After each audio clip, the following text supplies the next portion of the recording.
This channel does not promote any violent, harmful, or illegal activities. All content provided by this channel is meant for an educational purpose only.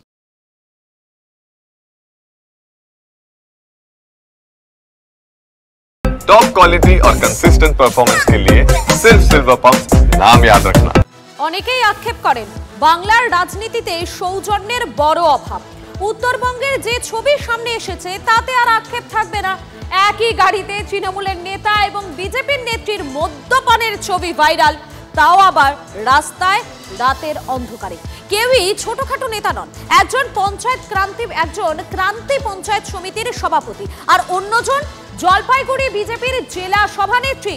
সারা বছর যারা পরস্পরকে নিশানা করেন তাদের দূরত্ব যে এভাবে কমে গেল, তাতে রাজনৈতিক চর্চা একেবারে চরমে। খোঁচা দিতে ছাড়ছে না অবশ্য বাম শিবির। বিড়ম্বনায় পড়ে বিজেপি নেত্রীকে শোকজ করেছে পদ্ম শিবির। ইনি তৃণমূলের পঞ্চায়েত সমিতির সভাপতি, আর ইনি বিজেপির মহিলা মোর্চার জেলা সভানেত্রী। রাজ্যের শাসক দল এবং প্রধান বিরোধী দলের সম্পর্ক যতই সংঘাতপূর্ণ হোক, এই দুই নেতানেত্রীর সম্পর্কে সৌজন্যের অভাব নেই। সৌজন্যের সেই ছবি রাতের অন্ধকারে ক্যামেরাবন্দি করেছেন জলপাইগুড়ির ক্রান্তির জনা কয়েক তরুণ। লাটাগুড়ির জঙ্গলের ক্রান্তির নির্জন রাস্তায় গাড়ি দাঁড় করিয়ে সেই গাড়িতেই চলছিল মদ্যপান। রাজনৈতিক বিবাদ ভুলে এক গাড়িতে বিজেপির নেত্রী ও তৃণমূল নেতা। স্থানীয়রা প্রশ্ন তুলতেই বেরিয়ে আসেন ক্রান্তি পঞ্চায়েত সমিতির সভাপতি পঞ্চানন রায়। তখনও ভেতরে বসে বিজেপি মহিলা মোর্চার নেত্রী দীপা বণিক। কি করতেছেন এই রাত্রে? কি করতে আসছেন? এই মহিলাটাকে? আপনার বাড়ি কোথায়? কি হয়েছে? ক্রান্তিতে বাড়ি আমার। ক্রান্তিতে? একসাথে বসতেই পারি আমরা। এটা কি বসার জায়গা আপনাদের? 100 বার ডাকেন, ফোন করুন না। পঞ্চায়েত সভাপতি এখানে আছে, কি অসুবিধা? আবার এখানে রাত্রে রাস্তার মধ্যে বসে এত অসুবিধা কি আছে তোমাদের? রঞ্জন কাকা ডাক দে। এই এখানে মহিলা নিয়ে রাত্রের মধ্যে আবার সারতেছেন কেন? আরে এটা হতে পারে, না কেন হইতে পারে? কারবার কার মানে গাড়ি যেন বার। স্থানীয়দের প্রশ্নের মুখে পড়ে গাড়ি থেকে নেমে এগিয়ে যান বিজেপি নেত্রী। এরপর তৃণমূল নেতার গাড়ির চালককে চেপে ধরেন স্থানীয়রা। আপনারা যদি কিছু না করেন ভয় কিসের? আমার কিছু সব ভিডিও রেকর্ড হচ্ছে। মহিলাটা মাল জায়গাটা বোঝাপড়ার প্রস্তাব দিতেও শোনা যায় তৃণমূলের পঞ্চায়েত সমিতির সভাপতিকে। আচ্ছা ভাই, চাবি নিতে হবে তোমরা, মানে ওকে ডাক দাও না, মহিলাটাকে ডাকে না বলো। আমরা কিচ্ছু চাই না। আরে ভাই চিনো না রে বাবা, আমি কি বলছি? না সিনিয়র লোক তোমরা আমরা না তুমি করো, তোমাদের এই আমরা না বাইরে আসে না। যুযুধান দুই শিবিরের নেতা নেত্রীর এমন সৌজন্য দেখে সমালোচনায় সরব বাম শিবির। মানুষকে হচ্ছিল ঠিকভাবে বুঝতে হবে যে তৃণমূল আর বিজেপি এরা কেউ আলাদা শক্তি না, দুইটাই একই শক্তি। এদের দিনের বেলা বিভিন্ন লড়াই থাকতে পারে, কিন্তু রাত্রে বেলা এরা নৈশ বহরে বেরোয় এবং সেখানে মদ্যপান করে। তার দৃষ্টান্তমূলক যে ঘটনা সেটা আপনারা এখানে দেখতে পেলেন। মহা অস্বস্তিতে তৃণমূল বিজেপি। এগুলো তো রাত্রিবেলায় কি কোথায় কে কোথায় যাবে না যাবে, তো এগুলোকে দল সমর্থন করে না, এটা বলতে পারি। শুধু আমি রাজ্যের নেতৃত্বকে জানিয়েছি। জলপাইগুড়ি জেলা বিজেপিতে এমন কিছু লোক আছে যারা দিনের পর দিন এই বিজেপিটাকে প্ররোচিত করছে। বিজেপির জেলা সভাপতিকে বারবার ফোন করা হলেও তিনি ফোন ধরেননি। আপনি অপেক্ষা করতে পারেন বা পুনরায় চেষ্টা করুন। বিপাকে পড়ে ঢোক গিলছেন সৌজন্য দেখানো নেতা নেত্রী। ছোট্ট ঘটনা বলছেন তৃণমূল নেতা। দুজন এক গাড়িতে কি করে দুই মেরুর লোক এক জায়গায় হলেন? অত কিছু নয়, ছোট্ট একটা ম্যাটার। হ্যাঁ, এটা যদি তোমরা না দেখো তাহলে আমি কাকে বলবো? দেখা হওয়ার পরে কি হলো, কথা বলে আমরা কিন্তু বাইরেই কথা বলতাম।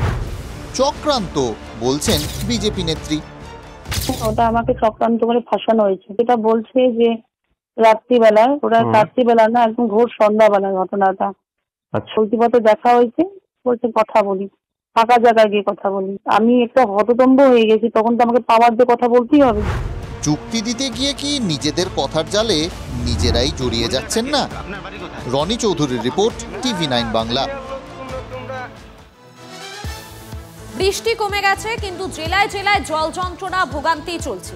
কোথাও এখনো জলে ডুবে রয়েছে সেতু, প্রাণ হাতে যাতায়াত করছেন এলাকার বাসিন্দারা।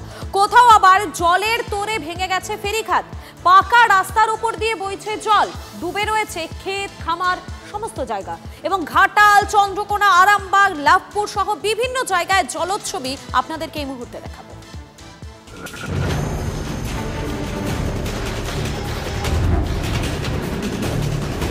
দক্ষিণবঙ্গ ও পশ্চিমাঞ্চলে কিছু জেলায় পরিস্থিতি বেশ খারাপ। ফুসছে কংসাবতী, শিলাবতী, দ্বারকেশ্বর সহ একাধিক নদ নদী। প্লাবিত ঘাটাল, পাঁশকুড়া, ঝাড়গ্রাম, বাঁকুড়ার বেশ কিছু এলাকা। বীরভূমে কুয়ে নদীর জল বেড়ে ডুবল সেতু, প্রাণের ঝুঁকি নিয়ে যাতায়াত গ্রামবাসীদের। সেতু ডুবে যাওয়ায় লাভপুর থেকে কীর্ণাহারের যোগাযোগ বিচ্ছিন্ন হওয়ার আশঙ্কা। টানা বৃষ্টিতে নদীর জলস্তর বেড়ে লাভপুর ব্লকের ঠিবা অঞ্চলের কান্দরকুলো, খাপুর, জয়চন্দ্রপুর ও চতুর্ভুজপুর, বলরামপুর এলাকায় বন্যা পরিস্থিতির আশঙ্কা।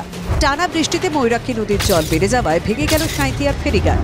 মল্লারপুর থেকে সাঁইথিয়া যাওয়ার জন্য এই ফেরিঘাটটি ব্যবহার করেন স্থানীয় বাসিন্দারা।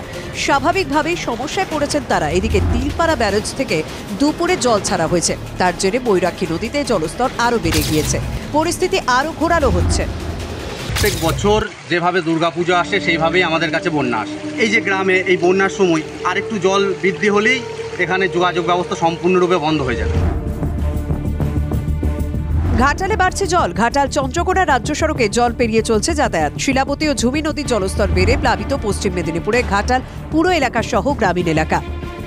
জলে ডুবেছে রাস্তাঘাট থেকে শুরু করে একাধিক ঘরবাড়ি, বিঘের পর বিঘে কৃষিজমি, নৌকা ও ডিঙি করে চলছে যাতায়াত। বানভাসী হওয়ার আশঙ্কায় বাসিন্দারা। সমস্যা বলতে এইসব দোকানদারি আমাদের অসুবিধা হচ্ছে, গোজগাছ করতে হচ্ছে, বারে বারে তুলতে হচ্ছে। এটা 3বার হয়ে গেল। মেয়েকে নিয়ে যাচ্ছি স্কুলে দেবো সেন্টারে। কিভাবে যাচ্ছেন? নেমে নেমে যাওয়া হচ্ছে, গোটাই তো জল।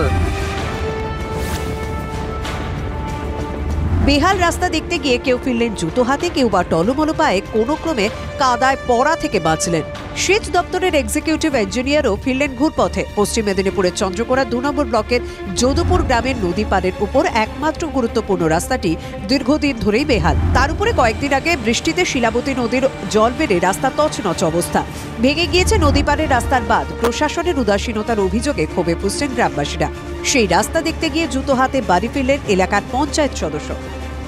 রাস্তা দ্রুত সারাইয়ের আশ্বাস প্রশাসনের। মন্ত্রী সাহেবের নির্দেশে আমরা বিভিন্ন জায়গায় দেখছি এবং এক্সিকিউটিভ সাহেব আমাদের সঙ্গে আছেন, এক্সিকিউটিভ ইঞ্জিনিয়ার।